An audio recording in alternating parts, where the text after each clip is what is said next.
warahmatullahi wabarakatuh. Kami dari kelompok 7 yang terdiri dari Saya Fajri Nauli, saya Cahaya Nik, saya Sarmita Sibua, saya Neswatil Azmi, saya Agnia Zidni, saya Meliandani akan mempresentasikan hasil diskusi kami. Selamat menyaksikan. Penyesuaian diri remaja. 1. Pengertian penyesuaian diri remaja. Penyesuaian adalah yang memiliki kemampuan untuk membuat rencana dan mengorganisasikan respon-respon sedemikian rupa, sehingga bisa mengatasi segala macam konflik, kesulitan, dan frustasi-frustasi secara efisien. Penyesuaian diartikan sebagai penguasaan dan kematangan emosional. 2. Proses penyesuaian diri. Penyesuaian diri adalah proses bagaimana individu mencapai keseimbangan diri dalam memenuhi kebutuhan sesuai dengan lingkungan. Dalam proses penyesuaian diri dapat saja muncul konflik, tekanan, frustasi, dan individu didorong meneliti berbagai kemungkinan perilaku untuk membebaskan diri dari ketegangan. Individu dikatakan berhasil dalam melakukan penyesuaian diri apabila ia dapat memenuhi kebutuhannya dengan cara-cara yang wajar, atau apabila dapat diterima oleh lingkungan tanpa merugikan atau mengganggu lingkungan. 3. Karakteristik penyesuaian diri. A. Penyesuaian diri secara positif. Mereka yang tergolong mampu melakukan penyesuaian diri secara positif ditandai hal-hal sebagai berikut. Pertama, tidak menunjukkan adanya ketegangan emosional. Kedua, tidak menunjukkan adanya mekanisme-mekanisme psikologis. Ketiga, tidak menunjukkan adanya frustasi pribadi. Keempat, memiliki pertimbangan rasional dan pengarahan diri. Kelima, mampu dalam belajar. 6. Menghargai pengalaman. Dalam melakukan penyesuaian diri secara positif, individu akan melakukannya dalam berbagai bentuk antara lain 1. Penyesuaian dengan menghadapi masalah secara langsung. 2. Penyesuaian dengan melakukan eksplorasi atau penjelajahan. 3. Penyesuaian trial atau coba-coba. 4. Penyesuaian dengan substitusi atau mencari pengganti. 5. Penyesuaian diri dengan mengali kemampuan diri. 6. Penyesuaian dalam belajar. 7. Penyesuaian dengan inhibisi dan pengendalian diri. 8. Penyesuaian dengan perencanaan yang cermat. 9. Penyesuaian diri yang salah.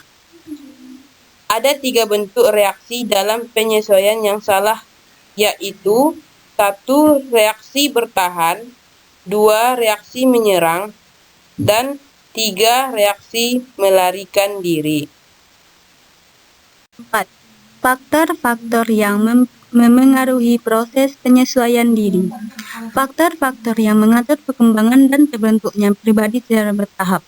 Penentu-penentu itu dapat dikelompokkan sebagai berikut. Yang pertama, kondisi-kondisi fisik, termasuk di dalamnya keturunan, konstitusi fisik, susunan saraf, kelenjar dan sistem otot, kesehatan, penyakit, dan sebagainya. Yang kedua, perkembangan dan kematangan, khususnya kematangan intelektual, sosial, moral, dan emosional. Yang ketiga, penentu psikologis, termasuk di dalamnya pengalaman belajarnya, pengkondisian, penentu diri, frustasi, dan konflik. Yang keempat, kondisi lingkungan, khususnya keluarga dan sekolah. Yang kelima, penentu kultural, termasuk agama.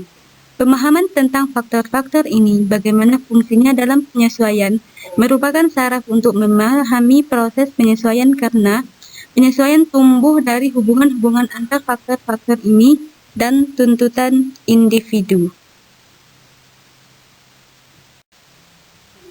5. Permasalahan-permasalahan penyesuaian diri remaja. Permasalahan-permasalahan penyesuaian diri yang dihadapi remaja dapat berasal dari suasana psikologis keluarga seperti keretakan keluarga. Banyaknya penelitian membuktikan bahwa remaja yang hidup di dalam rumah tangga yang retak mengalami masalah emosi tampak pada adanya kecenderungan yang besar untuk marah, suka menyendiri, Di samping kurang kepekaan terhadap penerimaan sosial dan kurang mampu menahan diri serta lebih gelisah dibandingkan dengan remaja yang hidup dalam rumah tangga yang wajar. Terbukti pula bahwa kebanyakan anak-anak yang dikeluarkan dari sekolah karena tidak dapat menyesuaikan diri adalah mereka yang datang dari rumah tangga yang pecah atau retak itu. 6. Implikasi proses penyesuaian remaja terhadap penyelenggaraan pendidikan. Upaya-upaya yang dapat dilakukan untuk memperlancar proses penyesuaian diri remaja khususnya di sekolah adalah 1. Menciptakan situasi sekolah yang dapat menimbulkan rasa betah atau at home bagi anak didik, baik secara sosial, fisik, maupun akademis. 2. Menciptakan suasana belajar mengajar yang menyenangkan bagi anak.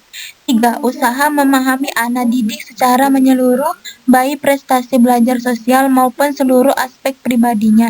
4. Menggunakan metode dan alat belajar yang menimbulkan gairah belajar. 5. Menggunakan prosedur evaluasi yang dapat memperbesar motivasi belajar. 6. Ruangan kelas yang memenuhi syarat-syarat kesehatan.